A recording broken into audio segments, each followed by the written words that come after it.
Je pense sincèrement que l'une des bénédictions les plus sous-cotées et les plus négligées dans ce monde, c'est le fait d'avoir une bonne santé. En qualité d'ancien grand malade, je peux vous confirmer que l'une des plus belles richesses que nous avons sur la terre, c'est la santé.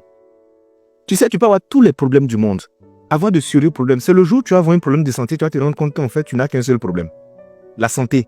C'est l'une des richesses les plus silencieuses, les plus précieuses, les plus dangereuses, les plus délicates qu'on possède. Mais malheureusement, les hommes négligent ça.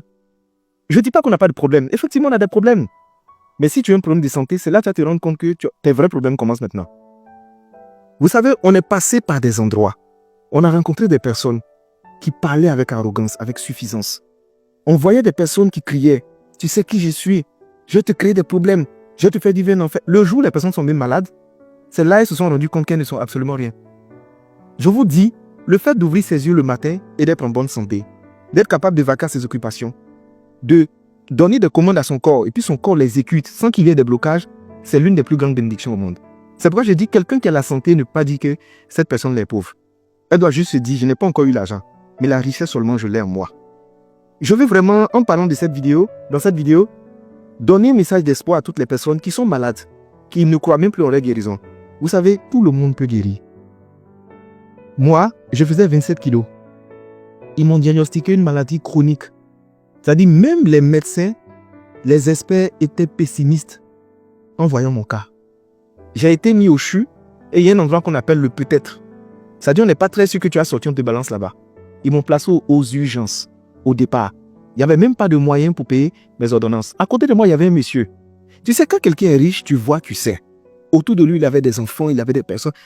Et il y avait plein de médecins autour de lui. Les factures viennent, ils payent. Les factures viennent, ils payent. Les factures viennent, ils payent. Moi, je suis dans mon coin. Une facture est venue, deuxième facture. Mon cher, mon père est en train de réfléchir à comment il va nous faire sortir des urgences pour m'envoyer dans un autre endroit parce que ça coûtait trop cher. Le monsieur là, nos regards sont croisés. Il était à côté de moi. Il est décédé sous mes yeux. Je suis sorti du CHU. Je suis tombé grièvement malade au Ghana. Ils m'envoient à l'hôpital de Koué. Je me suis retrouvé au milieu des gens. Tout le monde me regardait, ils étaient étonnés. Je suis sorti de là. C'est ça des maladies qui étaient lourdes. Et en ce moment, c'est-à-dire, même marcher 5 mètres, c'était difficile. Me laver, c'était compliqué. C'est en ce moment qu'en fait, l'humilité te gagne. Et puis toi, tu t'assois et puis tu dis, mais moi, mais c'est rien quand même. Hein. C'est notre caleçon qui est gros. Sinon, il n'y a rien dedans. Je vous assure. C'est pourquoi je vais dire aux personnes qui aujourd'hui ont une bonne santé, préservez votre santé au-delà de tout. Il y a des gens qui prennent tous des risques dans leur alimentation, dans leur vie au quotidien. Tu es jeune comme ça, tu marches, tu es essoufflé. Tu ne fais pas de sport. Tu te nourris mal. Tu ne dors pas. Tu es en train de chercher l'argent en longueur de journée. Tout l'argent que tu cherches, c'est pour la santé. Le jour où tu vas perdre la santé, tu vas courir maintenant chercher l'argent. Voici le problème des hommes. Fait que les hommes, ils abandonnent leur santé puis ils courent après l'argent. Et quand ils trouvent l'argent, ils utilisent ce même argent pour venir courir après leur santé. Aujourd'hui, tu as la santé, rends gloire à Dieu. Quand tu lèves le matin, tu ouvres les yeux, rends gloire toujours à Dieu. Merci de m'avoir accordé la santé. Si j'ai la santé, c'est qu'il y a espoir pour moi. Et préserve cette santé. Le corps est rancunier. Tout ce que tu infliges au corps, il garde la facture, il va te faire payer 5 jours. Il y a des gens en fait qui pensent qu'ils sont courageux. Non, moi je fais 3-4 jours, je ne dors pas. Non, moi je cours ici, moi je me cherche. Tu n'es pas en train de chercher, tu es suicidaire. Tu es en train de te détruire à petit feu. Il y a des moments, qu'est-ce que je fais? J'éteins mon téléphone, j'éteins mon ordinateur, je coupe tout, je me couche et je dors. Mes problèmes, mon cas, c'est de reposer un peu. Quand je vais me réveiller, je vais les récupérer. Mais si je dois me reposer, je me repose. Chercher l'argent, c'est bon. Augmenter ses chiffres, c'est bon. Mais la santé, ne jouez pas avec. Votre programme de sport, ça doit être quelque chose d'indiscutable. Chaque semaine, 2 ou 3 fois, vous devez faire du sport. Vous devez marcher. Du matin au soir, tu es assis dans la voiture. Tu manges gras, tu manges sucré, tu manges salé. Quand tu écrases même le cuve comme ça, là même là, tu souris comme ça, tu es content. Tu mélanges les alimentations qui sont bizarres. Il n'y a même pas de choses qui sont caloriques. Et plutôt, tout est calorique et tout est transformé. Fais attention à ta santé. Quand je vois des jeunes qui ont un physique qui est tellement repoussant, ça me fait mal. Parce que vous savez, il y a un niveau de négligence, c'est suicidaire.